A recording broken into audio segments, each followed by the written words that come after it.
Vamos lá. Quarta cachoeira.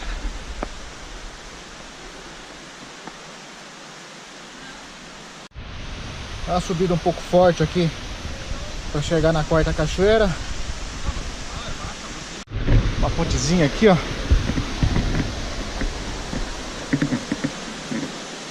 Dá subida. Bom, quarta cachoeira. Que legal, o rio se divide em dois.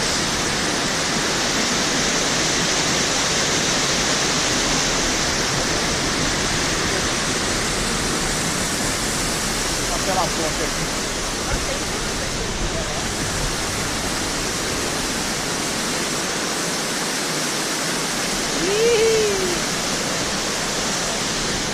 Olha lá, o degrau da cachoeira que a gente estava lá embaixo.